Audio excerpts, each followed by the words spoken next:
ਜਿਹੜਾ ਖਤਮੇ ਖਾਜਗਾਨ शरीफ है मैं अक्सर कुरान पाक की तिलावत में थोड़ी करा ज़्यादा करा एंड से जो दुआ मंगने हैं फिर पढ़ लें और बैठे हैं इस तरह हाथ करके जिस तरह दुआ मंगी जाती वो ठीक है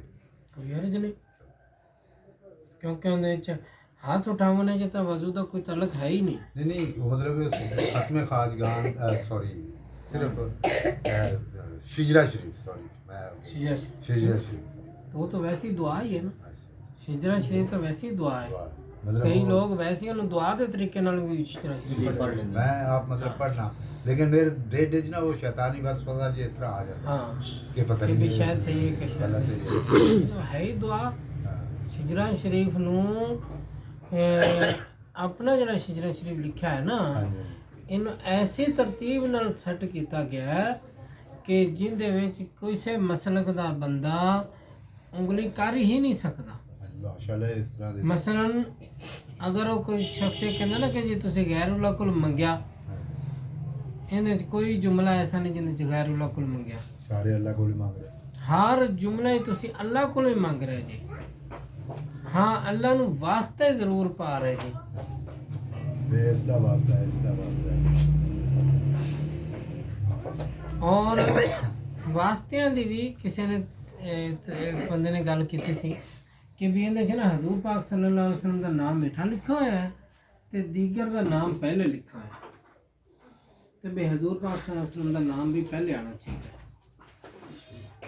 मैं क्या भी दो गल्लां ने इहदे च पहले तो ये समझण वाली गल है कि अगर नाम सफ़े दे उत्ते उतां हेठां लिखण वाली गल दे विच अदब बेअदबी है ते मुड़ जेड़े सफ़े दे विच भी हजूर पाक सल्लल्लाहु अलैहि वसल्लम दा नाम आवे गल दे विच वो गल नूं कट दिओ ते नाम पहले लिख दिओ ते गल बाद चों लिखो उसदा मतलब की होएगा जी मैं क्या ये एक दुआ है एक इबारत है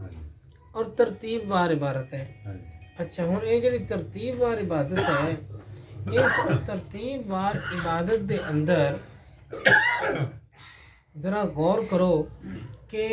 दुआ मंगन वाला अपने सिलसिले दे सब तो छोटे बुजुर्ग तो गुफ्तगू शुरू कर सब तो छोटा ਜਿਹੜਾ ਉਹਨਾਂ ਦੇ ਵਿੱਚੋਂ ਛੋਟਾ ਆਪ ਤੋਂ ਜਿਹੜਾ ਡਾਇਰੈਕਟ ਪਹਿਲੇ ਆਇਆ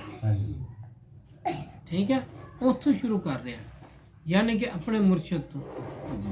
और अल्लाह ताला की बारगाह चर्च करता है भी या अल्लाह मेरे फलां जो मुर्शद ने उन्होंने नाँ के उत्ते उन्होंने वास्ते ते मैं तेरे को फलां चीज़ मांग रहा मेहरबानी फरमा मैनू यह चीज़ अता फरमा करम फरमा फिर उन्होंने तो वड्डे दी नाँ ला रहा फिर उन्होंने तो वड्डे का नाम ले फिर उन्होंने तो वड्डे का नाम ले फिर उन्होंने तो वड्डे का नाम ले रहे फिर उन्होंने तो वड्डे का नाम ले रहे हत्ता कि जदों हजूर पाक सल्लल्लाहु अलैहि वसल्लम तक पहुँचता है तो बस हुण तो भी हजूर सल्लल्लाहु अलैहि वसल्लम का नाम आ गया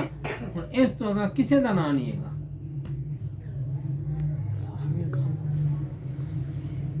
इस तो अगा ਕਿਸੇ ਦਾ ਨਾਮ ठीक है जी ये एक बहुत बड़ी इहदी तरतीब है मसलन तुसी आखो ना भी जी एक मिसाल है कि या अल्लाह तेनू तेरे महबूब सल्लल्लाहु अलैहि वसल्लम दा वास्ता ता कर फिर अगों तुसी बाकी दे दर्ज करो भी पहले तुसी एक बंदे दा नाम लेंदे जे कि फलाने दे नाम ते चीज़ दे दे जे ओ फलाने दी वास्ता पूरा नहीं ते मुड़ दूजे दा वास्ता भी रलाना है जी समझ गया हुण वड्डे दा वास्ता पहले आ जावे ते मुड़ छोटे दा वास्ता तो नहीं आ सकदा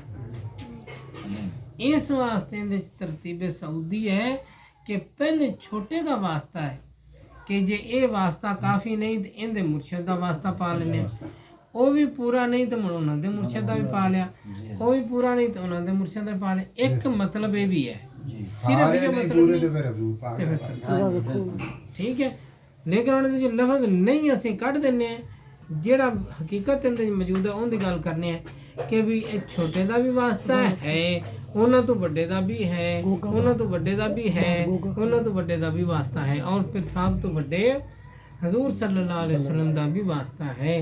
कि भी इन्हां सब दे नाम दे उत्ते सानू अता फरमा ਜੀ ਹੁਣ ਇਹਦਾ ਦੂਜਾ ਮਤਲਬ ਇੱਕ ਹੋਰ ਵੀ ਹੈ। ਇੱਕ ਪਹਿਲੇ ਤੁਹਾਨੂੰ ਕਨਸੈਪਟ ਦਿੱਤਾ ਨਾ ਵੀ ਪਹਿਲਾ ਨਾ ਵੱਡਾ ਨਾਮ ਪਹਿਲੇ ਕਿਉਂ ਨਹੀਂ, ਉਹਦੇ ਵਾਸਤੇ ਕਨਸੈਪਟ ਸਮਝਣਾ ਜ਼ਰੂਰੀ ਸੀ। ਹੁਣ ਦੂਸਰਾ ਆ ਗਿਆ ਕਨਸੈਪਟ ਕਿ